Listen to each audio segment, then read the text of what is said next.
All right, we're back with the fire chief from the city of Hagerstown, and in this segment we want to get into a couple of things. Number one, we talked a little bit about equipment, and I imagine that equipment is a big cost to the city, and replacement is a big cost. And then the other thing I wanted to get into is the fire safety. So again, if we can go around the table, Ken. Yeah. So as far as your equipment costs, so obviously fire equipment and rescue equipment has a lifespan. So how much do you typically see within, I'm going to say maybe like a 10-year period, you expect to spend on fire equipment? And then, talk a little bit about maybe the life cycle of fire equipment. Well, so if you're talking about vehicles, I think the generally accepted standard is about 12-year service. Okay. Now, we stretch that here in Hagerstown because we're not running 30 calls a day with a single unit. Certainly EMS transport units, they can't sustain that. They have to be replaced earlier because of mileage, runs, wear and tear, et cetera. Pumpers, we typically get about 20 years service out of, but they're ready to go to the boneyard when we're done with them. Ladder trucks, very complex machinery, more regulated than ever. Safety standards, all the seatbelt technologies, computers, just like you experience in your own automobile. I think what the industry is experiencing is that it's the support for many of the components on this equipment doesn't last as long as it used to. When things were mechanical and not electronic, and programming computers. Ladder trucks we just purchased in the city of Hagerstown have embedded somewhere in the engine compartment or chassis frame rails 8 different computers. So you can imagine the cost of that. The first pumper that I rode on regularly in Funkstown, Maryland cost $32,000 new in 1967. If I could go out and buy a pumper for $632,000 in 2017, I'd consider myself lucky. Wow. That requires capital, but that's without equipment. Right. That's without portable equipment. That requires capital planning, budgeting, all the things that go with that. And regrettably, we're just starting to have those conversations in earnest here in Washington County now, but a sustainable revenue source dedicated to public safety. Now you say Washington County, so you're expanding beyond the city of Hagerstown. I know there's discussion for the last several years about paid versus volunteer and some of the funding models for the county system. Are you talking about the county system or Well, I the think city? the equipment costs, specifically to the first question, are the same for everybody. It doesn't matter if you have career staffing or volunteer staffing. I think that what we're seeing is great stress on the volunteer system to keep up with the fundraising capability, Right. to provide even the basic resources, their facilities, their vehicles, the equipment that goes on those vehicles. And now we're at the point where call demand has risen to the point where people are a problem, particularly during the weekday daylight hours. And that is at a whole nother level of expense that we're just starting to really talk about in earnest. Let me get into, you started out as a young guy at Funkstown. He was at Funkstown the same time I was president of the county commissioners. We used to go to each other a lot. I can't imagine that, Ron. Because he had a lot of good ideas because of where he was in Montgomery County. Now, you've been a volunteer at Funkstown. You've been a professional paid firefighter in Montgomery County. You've come full circle and become the fire chief of the city of Hagerstown. How do you position, how do you look at, how do you rank the volunteer and the paid people? Because like you were a volunteer, but you were paid. We have a lot of people work down the road, but they're still volunteer. How do you look at that now from your perspective? So how I look at that, Ron, is first of all, I try not to discriminate against either group, because you can hear these polarized versions, unlike our national politics.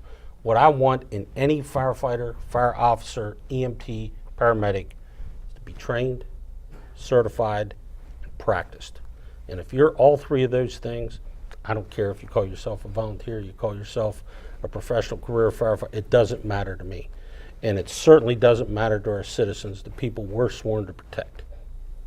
They don't care what color the fire truck is, whose name is on it, or who is riding it, as long as they are trained, certified, practiced, and they're going to help them on the worst day of their life.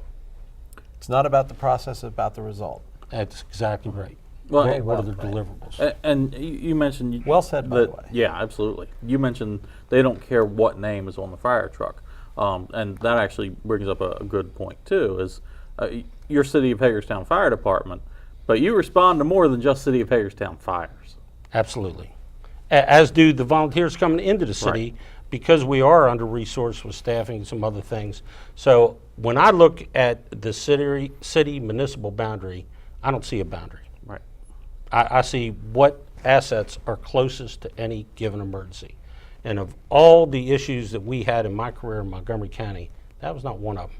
The day I went to work there, they had already put in place a system where the closest resources were recommended and responded regardless of the affiliation, regardless of whose name was on the side of it or what tax district it was or who raised funds in that area. Closest resource went. That's a win-win for the citizens. Right. That's the way it should be. Take us to a position where there's a fire this evening and the fire happens to be at Antietam Broadband, where we are now. Okay. How do you determine who's the commander of that site?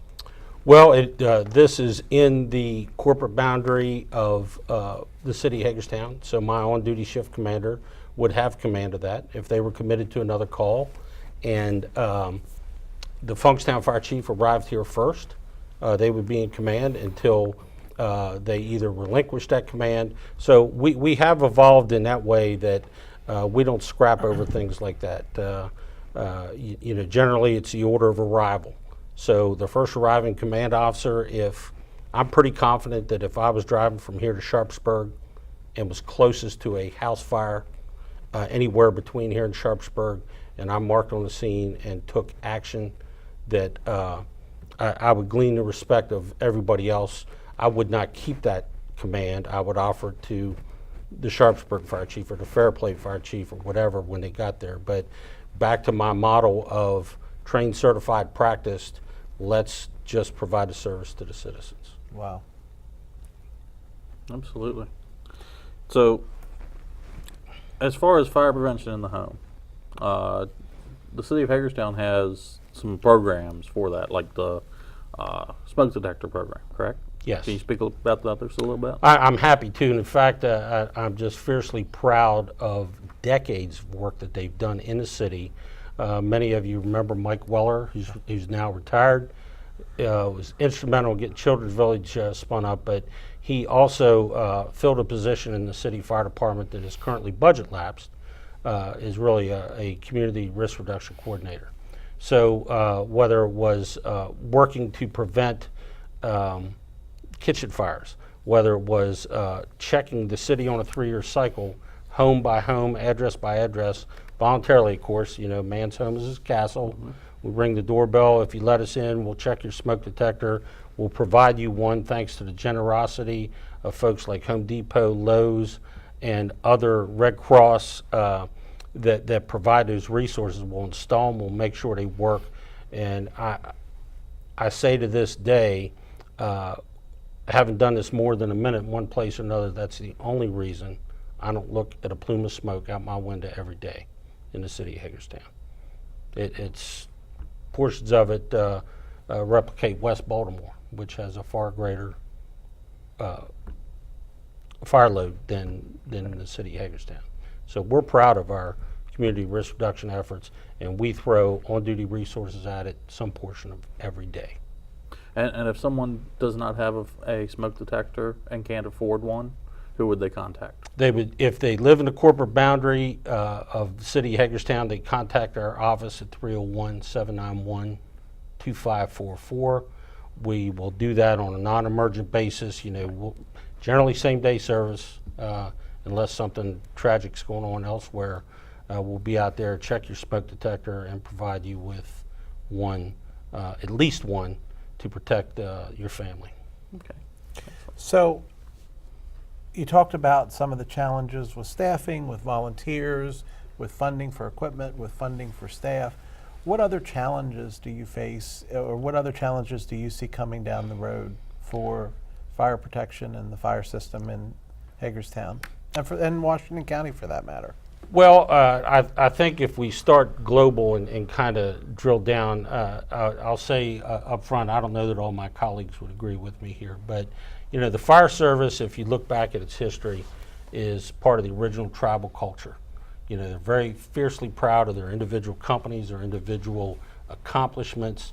I'm of the belief that if we could build upon that and bring everybody together and work towards common goals, that we could far exceed what we're accomplishing today without all these other barriers: career, volunteer, tax districts, fundraising models, whatever. So that is a challenge, getting everybody on the same page. You know, this group wants to do this group wants to do that.